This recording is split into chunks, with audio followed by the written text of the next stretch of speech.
Bien, vamos a empezar entonces con la cuarta unidad del programa, que es el tema de toxicología forense.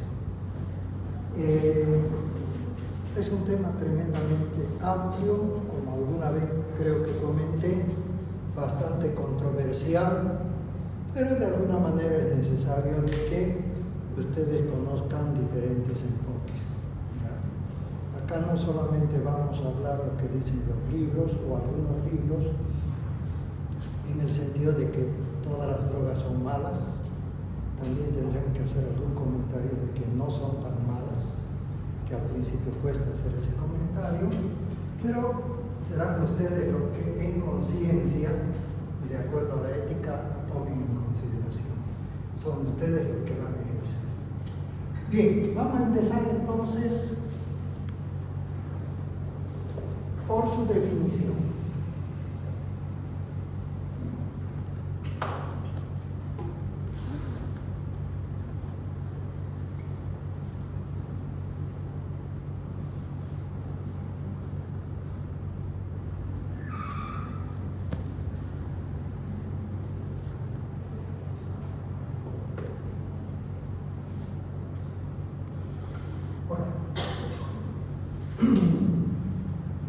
Toxicología forense, rama de la medicina legista, que tiene por objeto el estudio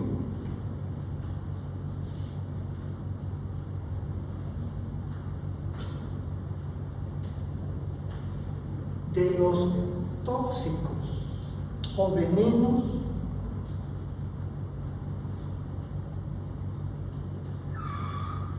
la acción en el organismo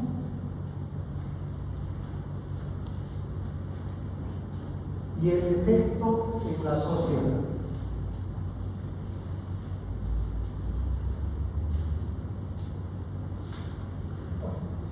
Entonces, como verán, como todos los temas anteriores que hemos visto, todas son ramas de la medicina legista. Si ustedes notan acá, nosotros no hacemos terapéutica, ¿sí? Si ustedes ven el concepto de definición, no mencionamos tratamientos, no mencionamos terapéutica, porque no es competencia de la medicina legista hacer eso. ¿Ya? ¿De qué se va a encargar, en este caso, la toxicología forense? Del estudio del tóxico o veneno, que ya vamos a hablar un poquito de las generalidades. La acción en el organismo y esa acción en el organismo, cómo repercute en la sociedad. Ya sea como víctima o como victimador. Por ejemplo, será lo mismo sancionar una persona que está bajo el efecto de drogas o del alcohol como víctima, como victimador, o como víctima, una persona que ha sido puesta bajo la utilización de somníferos, de inductores del sueño. Por lo tanto, la acción o el efecto en la sociedad puede ser tanto a nivel del victimador como también a nivel de la víctima.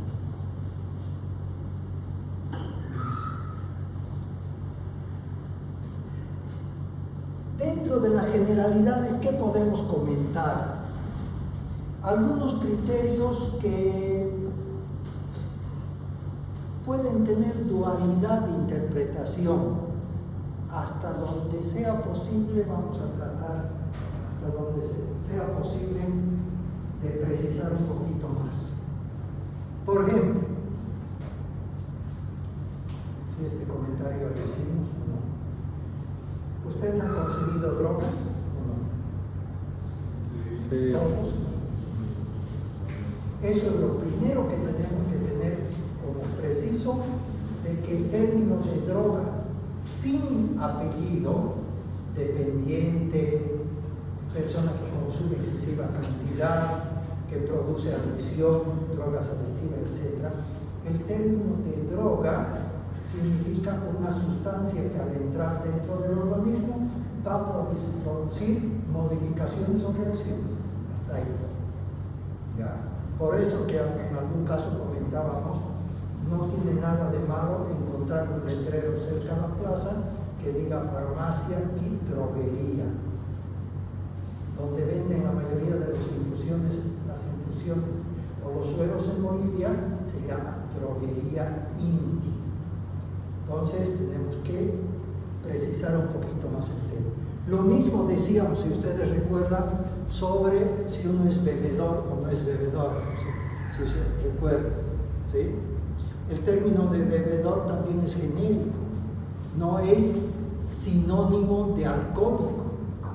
Bebedor puede ser sinónimo de una persona que le gusta beber agua, que le gusta beber refresco, que le gusta beber soda, o evidentemente que le gusta beber bebidas alcohólicas. ¿Qué otros elementos tenemos que tomar en consideración? ¿Tóxico y veneno será lo mismo?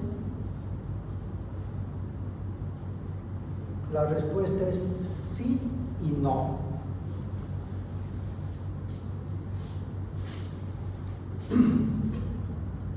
Cuando hablamos, por ejemplo, de la definición, hemos mencionado tóxicos o venenos, de acá en adelante posiblemente vamos a mencionar de manera general tóxicos o venenos, no vamos a ser específicos. Porque cuando hablamos, fíjense, el tóxico siempre es tóxico. Perdón, no. El veneno siempre es veneno. El tóxico no siempre es tóxico. Si agarramos veneno, un poquito de veneno para las ratas, por más de que sea poco, sigue siendo veneno. No nos matará, pero sigue siendo veneno. En cambio, el tóxico no siempre es tóxico. Si nosotros decidimos acá consumir cerdo, sandía, leche, manga, por mencionar algo, ¿alguno de esos alimentos es veneno? ¿Alguno de esos alimentos es tóxico? No. ¿Cuándo es tóxico? Cuando combinamos mal o es en exceso, ¿ya? Pero después no. Entonces, combinamos mal, pueden ser, por eso se dice, cuando uno ha comido, pues dice, tengo una intoxicación tremenda. Nadie dice, tengo un envenenamiento tremendo.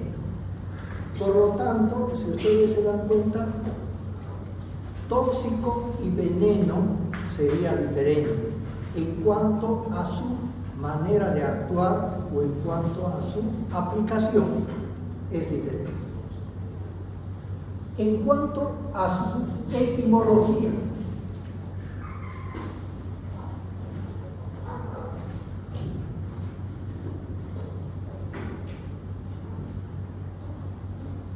etimológicamente el término de veneno viene del griego tóxico. ¿Qué quiere decir? Que etimológicamente tóxico y veneno sería lo mismo. Ya. Por eso les decía cuando me indicaron si hay diferencias. Sí, en cuanto a su aplicación puede ser diferente, pero en cuanto a su etimología puede ser lo mismo. Por lo tanto, no vamos a hacer hincapié esto es tóxico o esto es veneno. Les decía, en cuanto a su aplicación, sí, hasta la manera de hablar. Cuando lastimosamente un modus operandi de algunos delincuentes es dar muerte a los perritos para entrar a una casa, ¿no? ¿Qué es lo que dicen? Los vamos a envenenar, ¿no? O dicen, ahora estos perritos los vamos a intoxicar. No, los vamos a envenenar. Entonces, en su aplicación es diferente, en su etimología puede ser.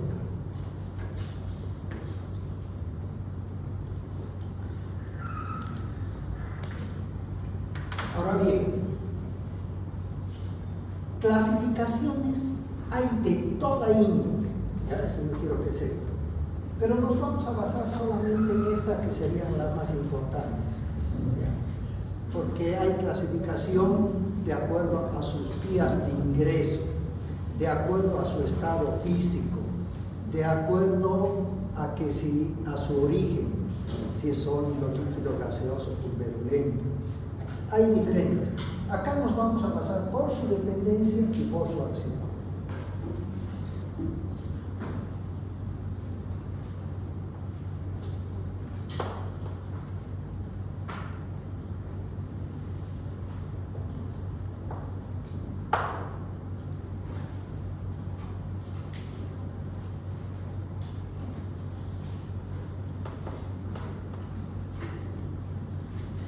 Por su dependencia, ¿cómo van a ser el consumo de tóxicos, venenos, drogas, sustancias adictivas, cualquiera de esos nombres? Pueden ser por su dependencia psíquica, dependencia física y niveles de tolerancia.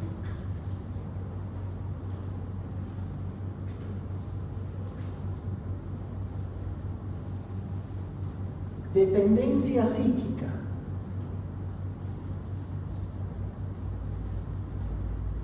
Son las manifestaciones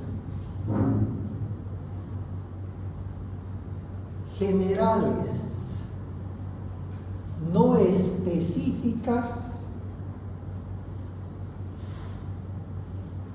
que se producen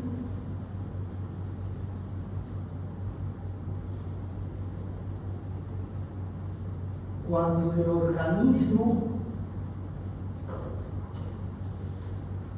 deja de consumir una droga o adictiva a la cual ya está acostumbrado.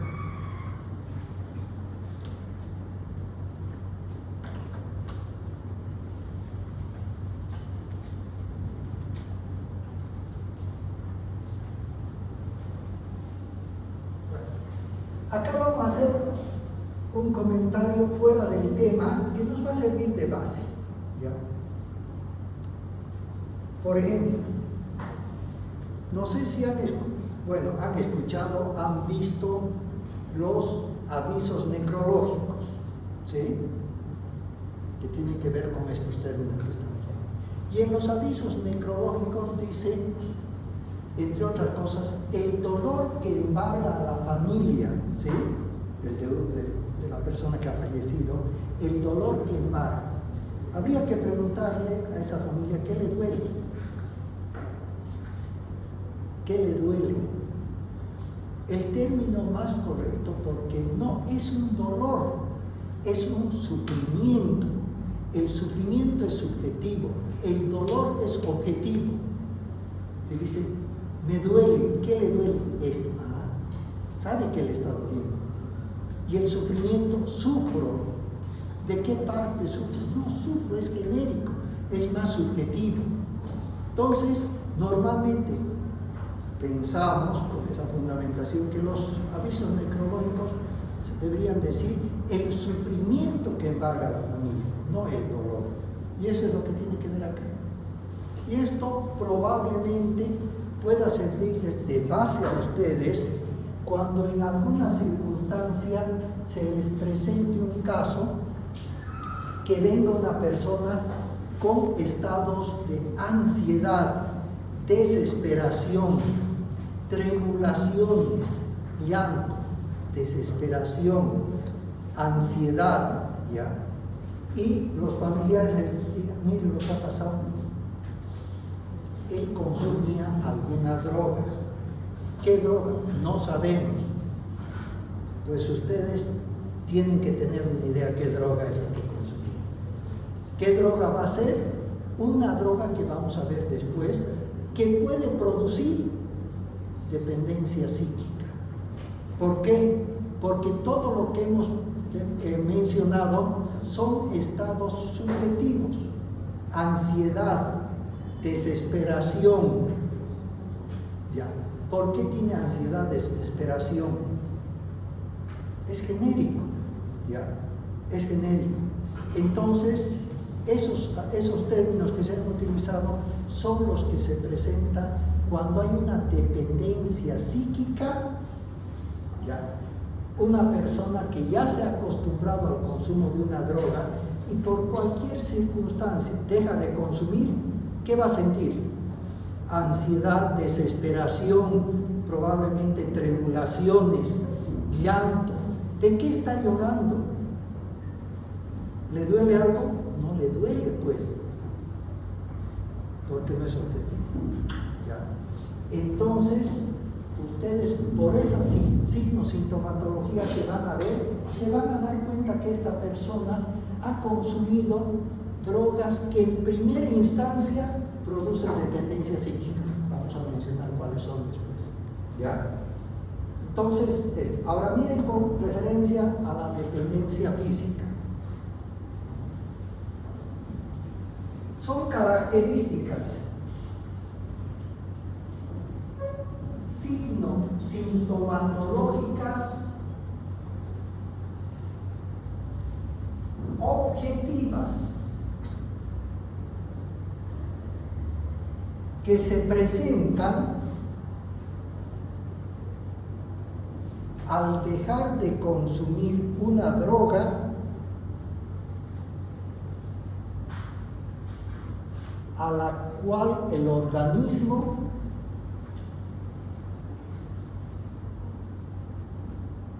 ya estaba dependiente.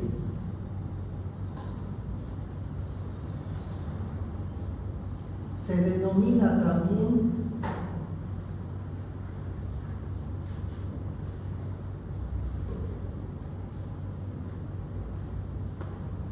síndrome de abstinencia. Síndrome de abstinencia.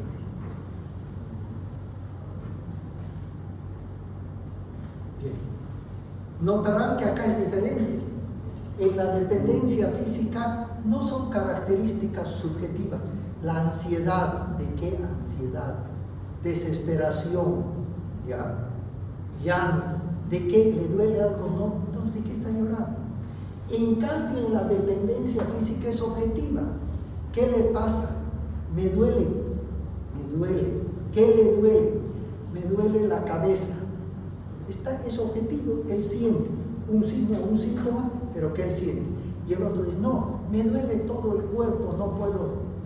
Eso es objetivo. Y si lo vemos llorando, ¿y de qué llora? Es muy fuerte el dolor. No sé si notan ahí la diferencia entre lo que es objetivo y lo que es subjetivo.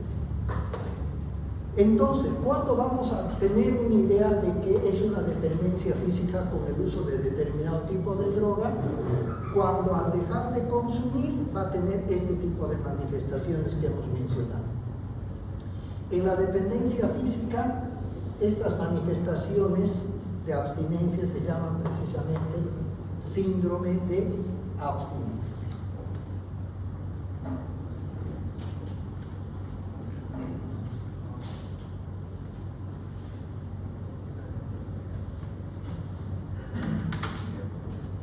Bien. Niveles de tolerancia.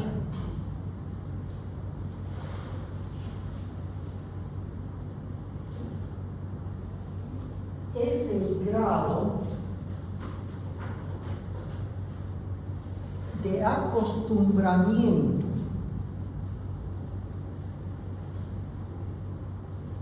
del organismo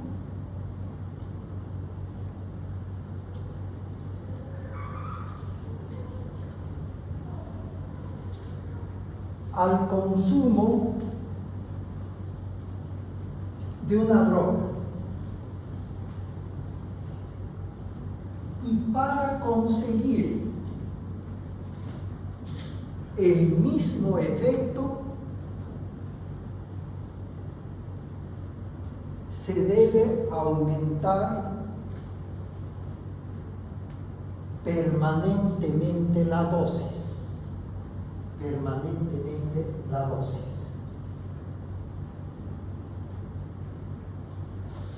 Bueno, Después vamos a ver algunos ejemplos, ya cuando estemos viendo por su acción, pero de manera general, cuando hablamos de niveles de tolerancia, quiere decir que el organismo poco a poco se va a acostumbrar a una droga, cualquiera que sea, y al poco tiempo ya no le va a hacer efecto. Ya se ha acostumbrado, no le va a hacer efecto. Entonces, ¿qué requiere? Aumentar la dosis para conseguir el mismo efecto. Consigue el mismo efecto nuevamente, si es crónico la utilización de esta droga, nuevamente el organismo se acostumbra, no le hace efecto, tiene que volver a aumentar la dosis. Esos son los niveles de tolerancia.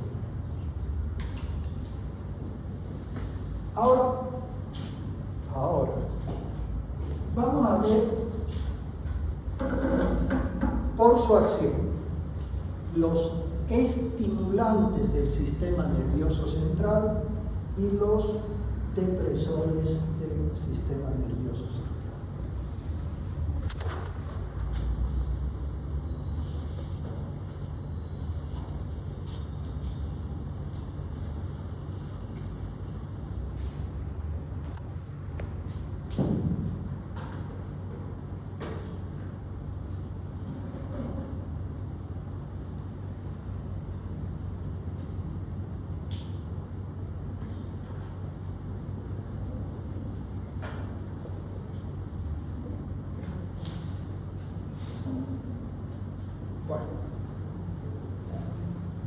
Empezaremos a describir qué son los estimulantes del sistema nervioso central.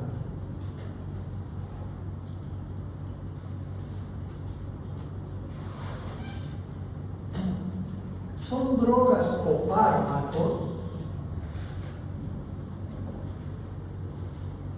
que por su naturaleza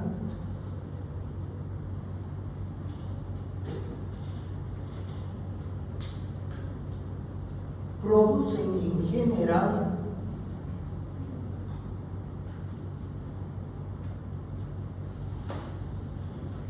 estados de euforia,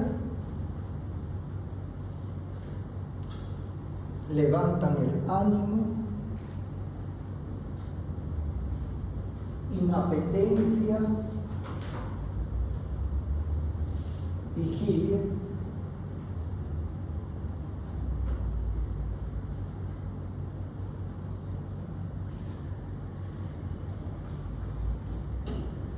estos estimulantes, al actuar a nivel central,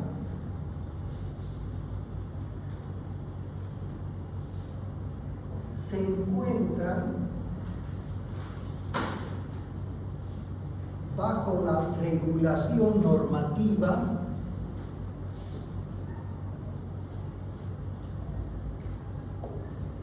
de la Ley 1008,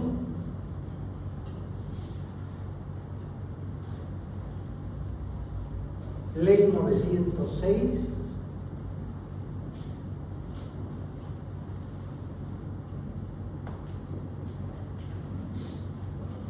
Ley 1737 y su decreto.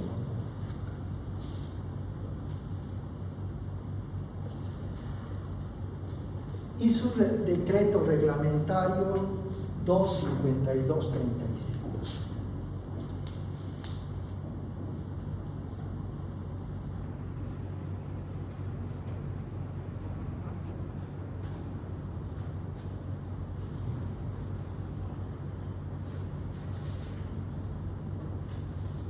Como dice en el título de esta parte, estimulantes del sistema nervioso central, toda acción estimulante o depresora que actúe a nivel central tiene que estar regulada, porque estas sustancias van a provocar de alguna manera hábito, van a provocar dependencia y en el uso un poquito excesivo va a provocar también toxicidad.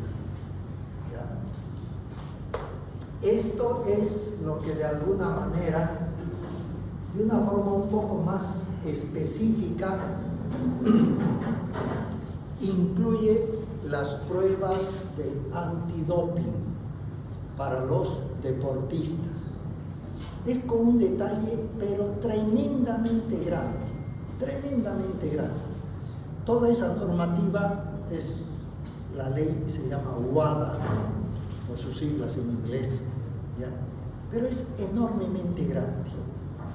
O sea que para que un deportista que va a estar sujeto a cualquier momento a las pruebas, antidopaje, tiene que estar el uso muy controlado de las sustancias. Imagínense, vamos a dar nombre, pero un antigripal no puede tomar un antigripal, porque van a calcular. ¿Quién creyera? El café tiene cafeína, ¿sí? El café con la cafeína pueden tomar, pero en cantidades relativamente pequeñas. ¿Ya? Si le hacen la prueba y tiene mucha cafeína, también se considera dopaje. ¿Ya? ¿Por qué? Por lo que son estimulantes. Bien.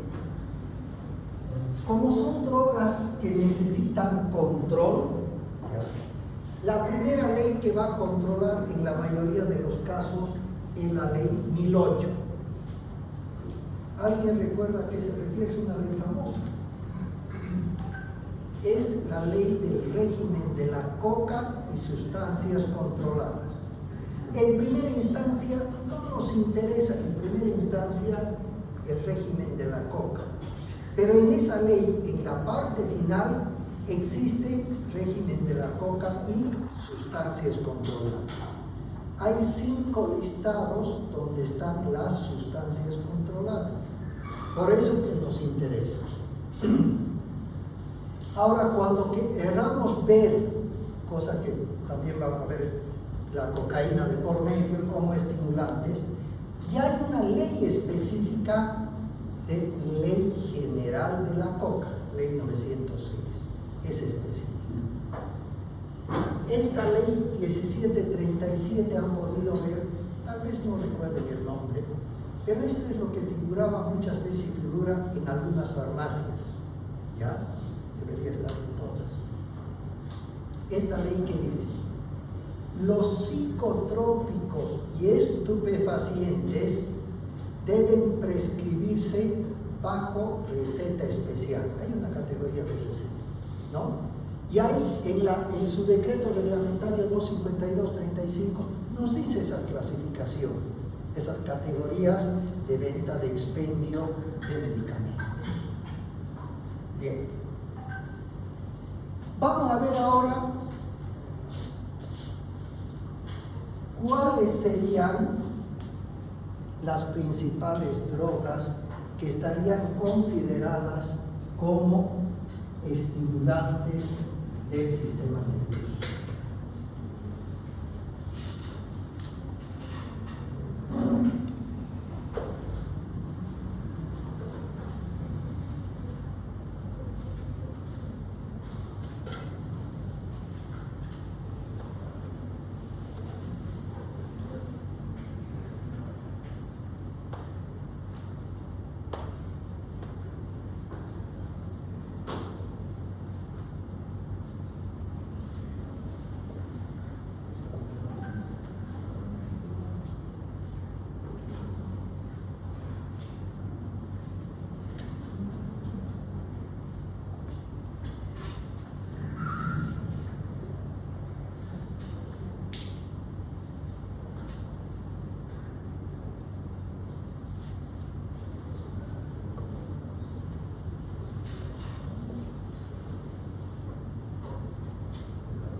Bueno,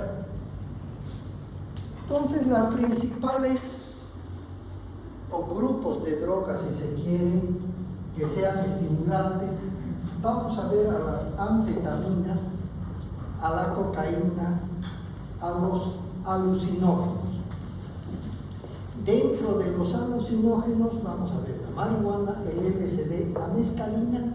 También vamos a mencionar un poquito de una droga que no es todavía muy conocida, pero esta droga ha salido del ámbito tradicional de varios países, ¿ya? Ecuador, Colombia, Perú, Bolivia.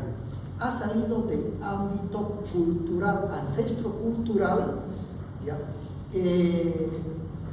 Religioso si se quiere, pero ya ha trascendido. Entonces ya es conveniente que sepamos. Esto se llama ayahuasca, ¿ya? Una especie de corteza. Bueno, ya veremos. Empezaremos con las anfetaminas. Son drogas de fabricación legal y uso indebido.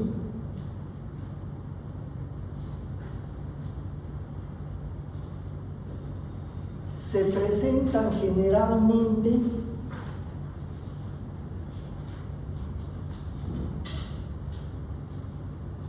bajo la forma de tabletas, comprimidos,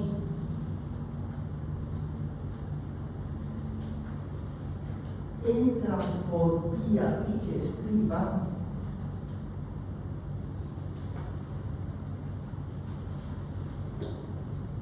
y pueden producir lo que habíamos mencionado: estados de euforia, vigilia, anorexia,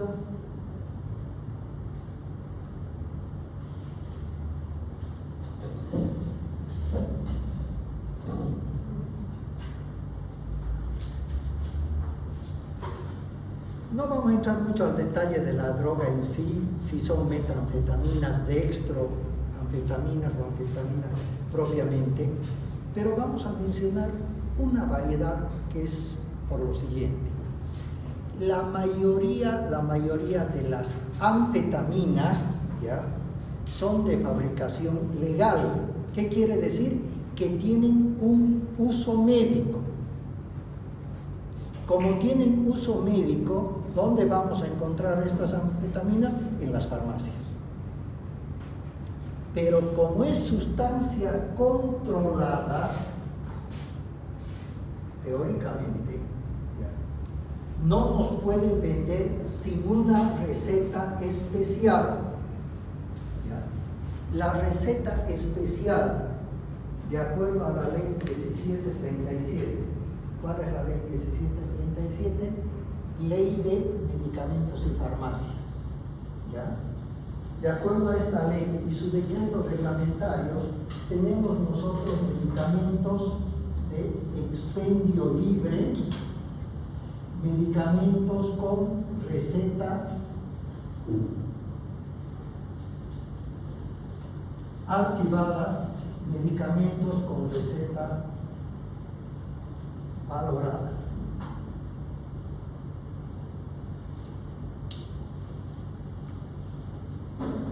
Estas anfetaminas corresponden al grupo de los psicotrópicos.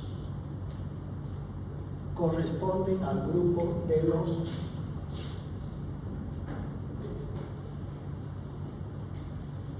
los psicotrópicos.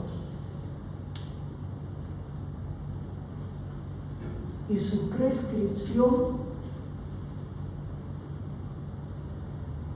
es con receta archivada. Con receta archivada.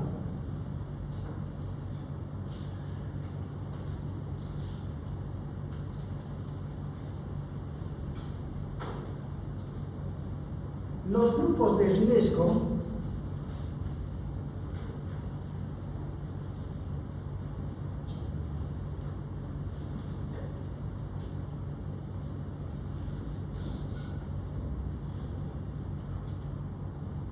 personal médico, cuesta tener que decir eso.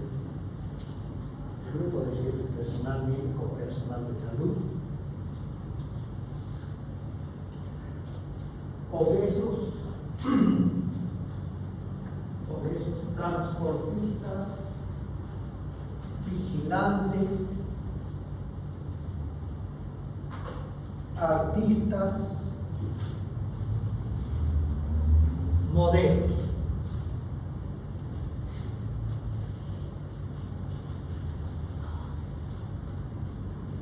Existe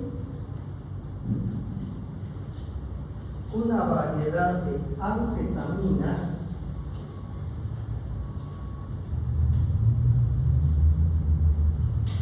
que es generalmente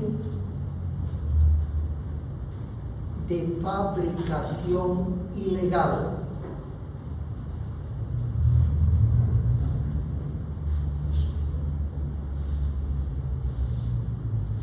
Bueno, vamos a ir desarrollando un poco esto. El primer grupo de las anfetaminas. Ay, perdón, algo que me faltaba, que tiene que ver justamente con su dependencia. Producen las anfetaminas en primera instancia dependencia psíquica. Dependencia psíquica. Si hemos hablado de eso, pues tenemos que aplicarlo.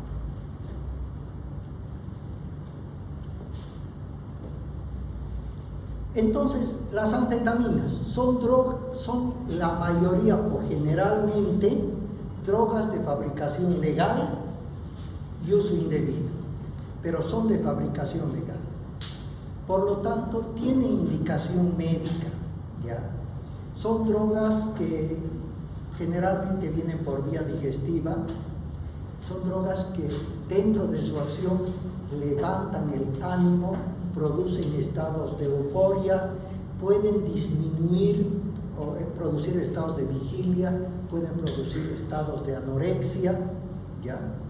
Pero en este caso que estamos comentando al principio, son drogas que pueden producir de alguna manera, por un lado, el estado de vigilia, ¿ya? ¿Qué quiere decir? Nos mantienen despiertos. Es una de las principales acciones que se quiere, y la de ser euforizantes, levantar el ánimo. Pero ustedes dirán, ¿y dónde está la acción médica acá? Si hay una persona que por una situación triste en la familia han perdido familiares, madre, padre, hijos, etc., ¿ya? Y ha entrado en un estado de depresión, y ese estado de depresión ustedes sabrán que en algunos casos puede llevar a situaciones extremas.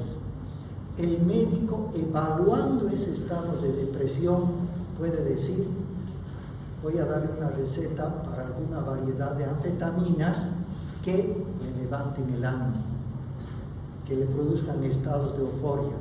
¿Por qué tiempo? Él tiene que evaluar entre el riesgo de la dependencia, porque si le da mucho va a producir dependencia, entre el riesgo de la dependencia y el levantar el ánimo hasta que el propio organismo pueda reaccionar ante ese estímulo negativo que puede ser la muerte de un familiar.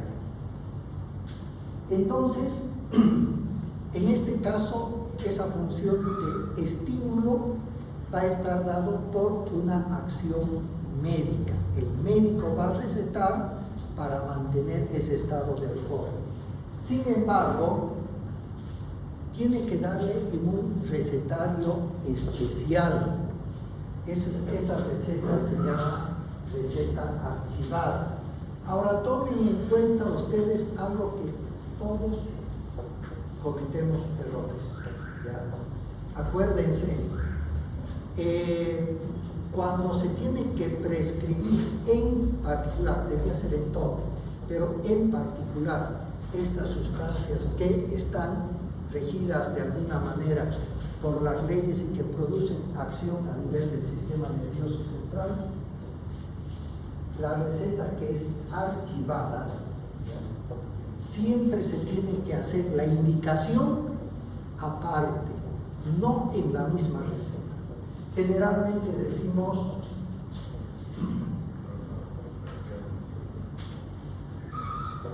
como es letra de médico no se entiende, ¿no? Pero acá está paracetamol. No. Ahí está el nombre de la receta. Y debajo le colocamos tomar una tableta cada 12 horas. No se debe hacer.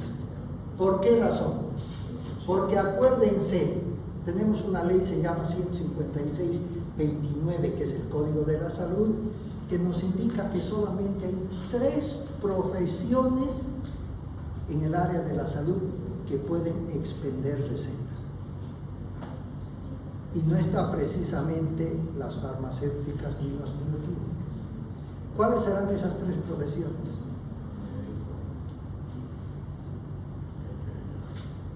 Con decir eso ha dicho todo. Sí. Odontólogo es médico, ¿no? No, es que les digo por lo siguiente. Estas profesiones en realidad se llaman médicos, ¿ya?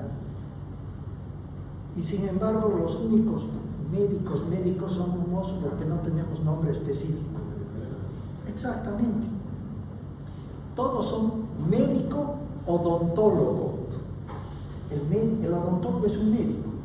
El veterinario es un médico, pero de animales, pero es un médico veterinario. Si ustedes se fijan, la carrera de veterinaria, ¿qué se llama acá? Carrera de medicina veterinaria, ese es su nombre. El odontólogo es un médico más específico, pero también se considera como médico. Son las 3 profesiones que pueden recetar. Si ustedes le dan una receta donde está la indicación incluida, están indirectamente indicando que el bioquímico, farmacéutico o regente tenga que hacer la receta o tenga que hacer las indicaciones para darles en un papel a ustedes. Entonces, la indicación tiene que venir. Si acá hacen ustedes la receta, en otra parte, acá tiene que venir la indicación, en otra hoja. ¿Ya? De esa manera, esta parte de la receta se tiene que quedar en la farmacia. Por eso se llama receta archivada. ¿Y por qué se tiene que quedar en la farmacia? Para que no circule, ¿ya? Para que no haya, primero, automedicación y para que no circule. Si el médico, sopesando el estado general, ha dicho, voy a recetarle 15 tabletas para 15 días, una tableta en las noches. Es un ejemplo. Bueno, esta persona le ha sentado muy bien, ¿ya? Dice, qué bien con esta receta. Muy bien me ha sentado. Como tiene la receta, ¿ya? ¿Qué dice? Ya sea en la misma farmacia o en otra, otras 15 tabletas, otras 15 y hasta dependiente. ¿Ya? Para evitar eso es que el farmacéutico tiene que quedarse con la receta. O en algún otro caso, uno puede decir, oye, ¿cómo has recuperado tan bien? Sí, hay una receta de buena, tengo la receta. Y con la misma receta, otras personas, sin saber si es el mismo problema, no ha sido evaluado por un personal médico. Entonces, esto está dentro del grupo de los psicotrópicos. Ahora comentaremos un poquito el grupo de riesgo. Siempre menciono porque es parte de nuestro tema, de nuestra materia en sí, es algunos componentes éticos. Y dentro del componente ético es que lo que les estoy transmitiendo es porque hay la necesidad de que ustedes sepan, ¿ya? Pero aunque pueda ser incómodo para los profesionales del área, pero es necesario. Dentro de los grupos de riesgo está el personal de salud. ¿Ya?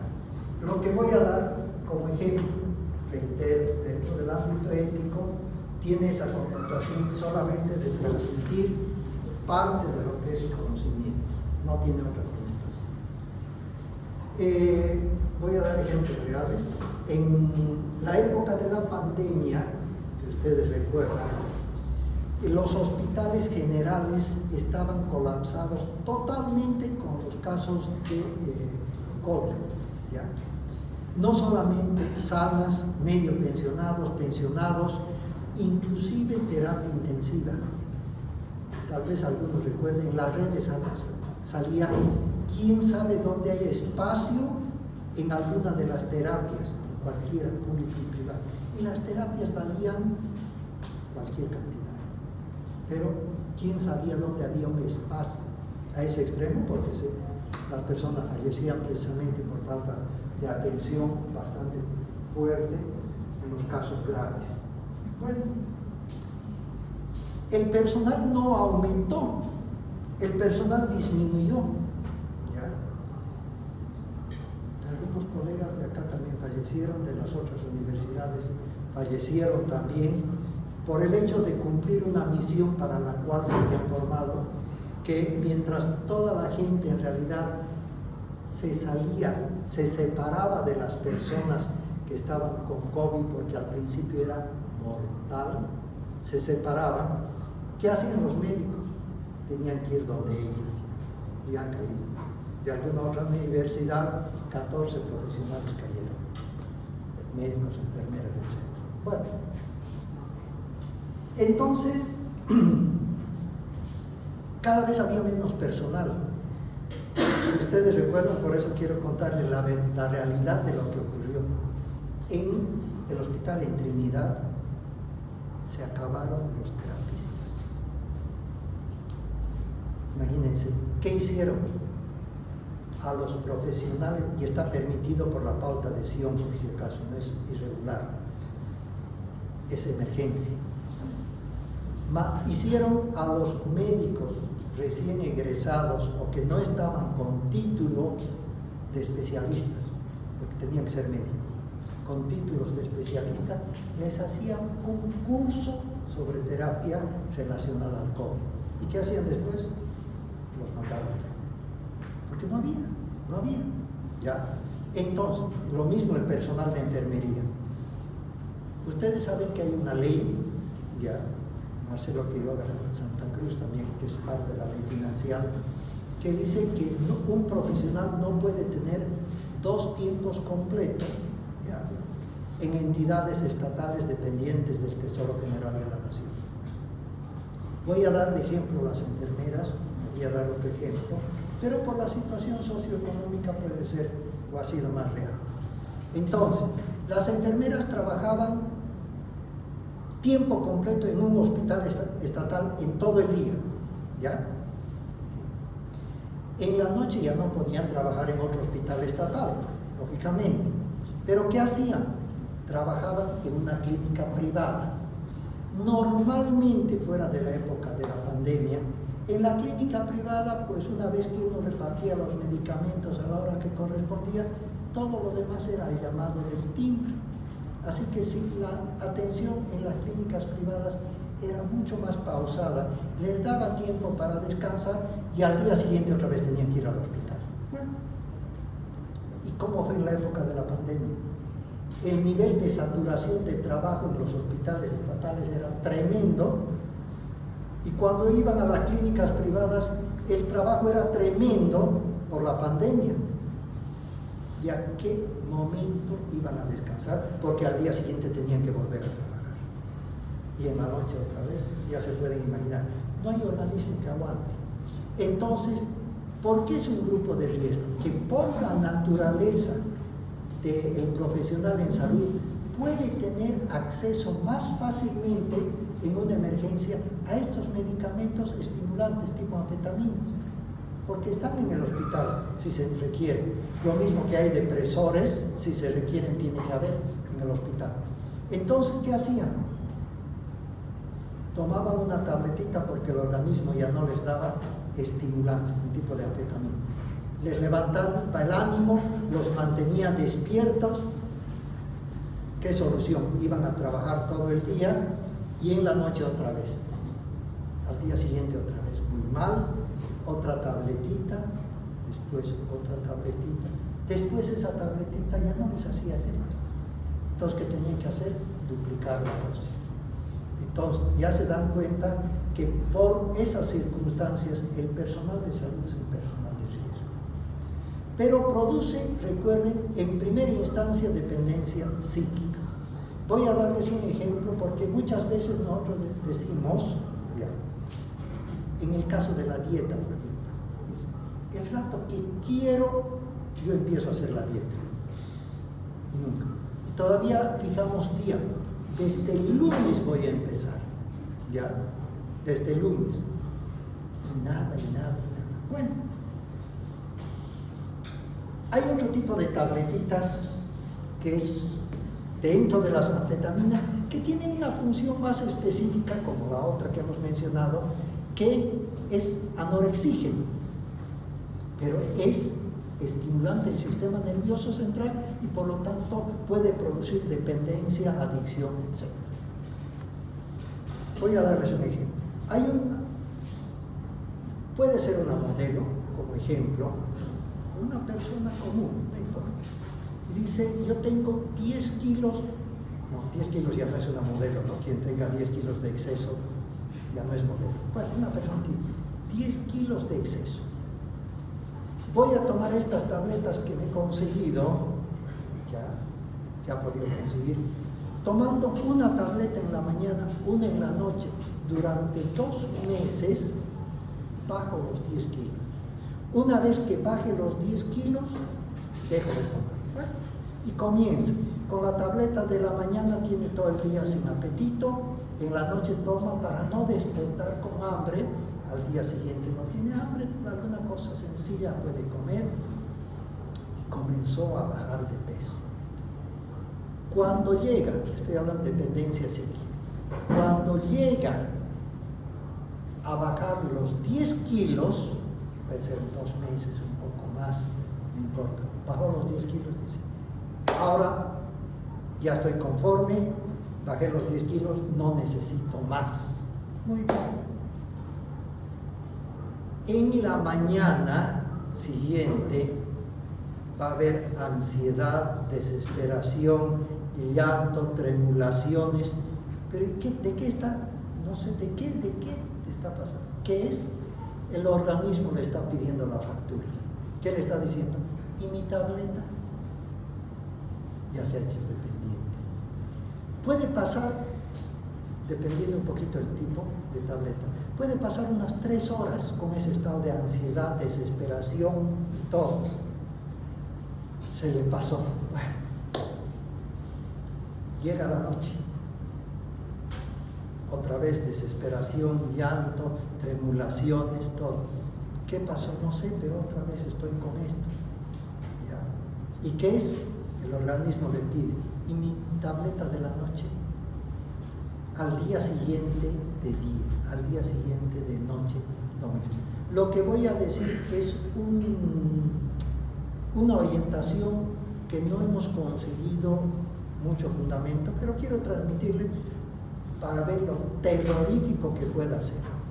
Se dice, no tengo ya mayor fundamento, pero ustedes pueden ver también en algunas redes, se dice que el tiempo que tarda un organismo en intoxicarse es el mismo tiempo que tarda en desintoxicarse. Ahora, si uno está 10 años consumiendo una droga, ¿cuánto necesitaría? Terrible, 10 años. Y van a ver que hay un caso que vamos a comentar parecido a eso. Bueno, entonces no es ya cuestión, porque actúa a nivel central, no es cuestión de decir ya no quiero, ya el organismo le pide porque ya se ha hecho dependiente. Por eso es que, como les decía, a veces uno dice, no, dejo de tomar, no es dejo de tomar, sino, primeramente, si hubiera cuestión de voluntad nada más, nadie sería pues gordo. No necesitamos ir a las tabletas, simplemente decir, no voy a comer y punto. Pero no le echamos la culpa a la tiroides, que el metabolismo lento, que la insulina, que todo. Buscamos pretextos. Bueno, ¿quién es otro grupo de riesgo? Los artistas. ¿Por qué no mencionar si muchos han muerto por eso? Uno de ellos, seguramente que ustedes han conocido su música, porque ha pasado muchísimo tiempo, era un famoso músico, Elvis Presley, que si ustedes ven, esta persona por los viajes, por los cambios de horario y por el estrés de la vida que llevaba, él tenía que tomar estimulantes del sistema nervioso central para despertar, no podía despertar. ¿Ya? Tomaba estimulantes y con eso despertaba porque tenía que asistir primero a los ensayos, después a los conciertos. Después de los conciertos, cualquiera diría pues a descansar, no podía dormir. Tenía que tomar ¿qué? Inductores, depresores del sistema nervioso para dormir y no había cuando despierte. ¿Qué había que hacerle? Darle estimulantes para que despierte. Y cada vez niveles de tolerancia, cada vez aumentar la dosis, aumentar hasta que murió. Otro que ustedes también lo conocen, más moderno, Michael Jackson, también con médico de cabecera. Y si ustedes recuerdan, a su médico de cabecera lo metieron preso, ya lo han soltado, pero lo metieron preso, porque era tal la presión que tenía este médico, que él tenía que hacer maravillas. Cuando tenía molestias, dolores, tenía de todo, ¿qué es lo que hacía? Para no darle mucha cantidad de un solo medicamento, mezclaba, hacía tipo cóctel, mezclaba varios para que por acciones similares pueda hacerle efecto. Ejemplo, las personas que son hipertensas, se les puede dar, ahora también hay la duda, ya, pero un antihipertensivo, pero si necesita mucha dosis puede ser tóxico. ¿Con qué le pueden añadir? Con diuréticos. Le dan diuréticos, es otra forma de bajar la presión, pero el acúmulo de líquido. Entonces han combinado dos medicamentos, no tienen que darle mucho. Él combinaba con todo, pero ya comenzó a darle a cada momento hasta que ya no se pudo controlar. Muchos artistas han muerto por la cantidad de droga. Y no es que se han suicidado, no es que se han suicidado, sino cada vez su organismo requería más. También hemos comentado vigilantes transportistas, ¿sí? En realidad, en nuestro contexto, el transportista y vigilante no consume anfetaminas, ¿ya? Es mínimo. ¿Qué es lo que consume? Coca, bicu, etcétera, etcétera. Con eso están los trabajadores, coca, bicu, los deportistas que juegan billar también están con edema. Bueno, entonces, esto de alguna manera afecta tremendamente, ¿ya?, en la relación que va a tener con la dependencia, ¿ya? Cuando una persona consume estas sustancias, siempre está en riesgo de hacerse dependiente, ¿ya? Como digo, transportistas vigilantes normalmente acá no consumen anfetamina, ¿ya? Consumen coca. En el exterior no consumen coca, es muy poco, pero consumen anfetaminas, ¿ya? También está en grupos de riesgo los estudiantes, ¿ya? Hay tabletas buenísimas para estudiar, buenísimas. Les voy a dar el nombre, no me acuerdo, ya estamos por anotar, ¿no? Son anfetaminas, no sé, seguramente. Vamos a hacer un ejemplo.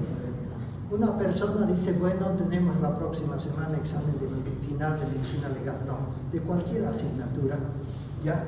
Pero tenemos otros exámenes, entonces le dedican a otras materias, todo, y dice, un día para estudiar, es día y noche que vamos a estudiar. Llega un momento en que el organismo ya no da, entonces ahí aparece un mal amigo y les dice, con esto van a estudiar.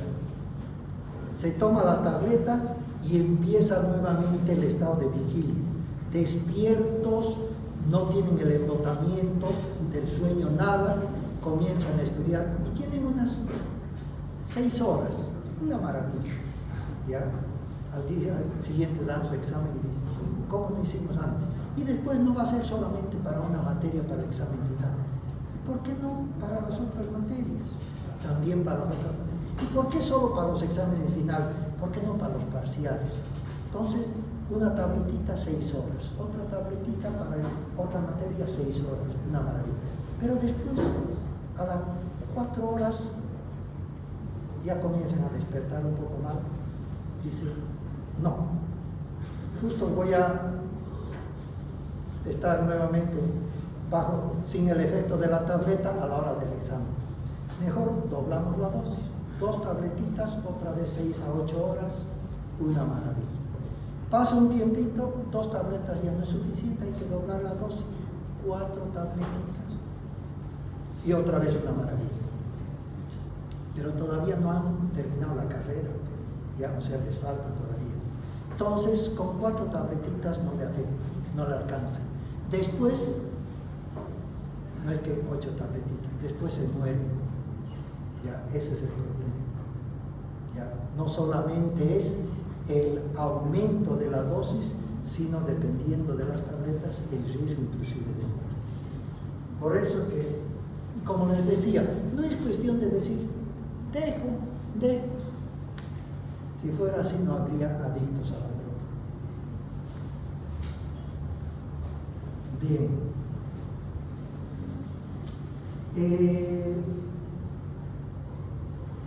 Algo que nos falta. Hemos mencionado que generalmente las anfetaminas son de venta legal, ¿ya? Tienen una prescripción médica, pero hay una variedad de anfetaminas que no son de venta legal, son de venta irregular. Es una variedad de metanfetaminas, que alguna vez ya se ha agarrado algún cargamento de 5.000 cajas, son cajas pequeñas, 5.000 cajas de metanfetamina. ¿Cuál es el producto conocido? El éxtasis. ¿Ya? En algún momento hicimos seguimiento. Ahora, ustedes no van a ir a una farmacia, dígame, ¿no tiene éxtasis? Lo meten preso, ¿no? Es como decir, ¿no tiene cocaína, clorhidrato para que me vendan? Entonces, haciendo seguimiento, imagínense, primero está prohibido. ¿Dónde más o menos venden? Tengo que decir eso. Es en las licorerías. ¿Por qué? Porque ahí se hace el uso pésimo, pero es el uso que más quieren hacer. Las personas que de una manera un poquito solapada consumen bebida alcohólica, depresor, después energizantes, Monster y otras marcas, ¿ya? Esos son estimulantes. Se dan cuenta, el organismo no sabe qué hacer. Primero se le da el alcohol y el organismo dice, ya no puedo más, viene sueño, náuseas, mareos, vómitos, todo, ya no puedo más. Es un aviso. Y se le da un estimulante, se le pasó todo. Pero no es que se le ha pasado la inflamación del hígado, los males, sino ha solapado esa situación por el estimulante. Entonces, cada vez que se toma estimulante, el organismo está peor. El éxtasis, como les decía, venden allá, lo vendían. Y todavía era en una esquina bastante cerca a un colegio. Ni siquiera las bebidas alcohólicas pueden venderse en los colegios. Pero aparte de eso, hicimos ese seguimiento. Bueno, entonces hay también de uso ilegal.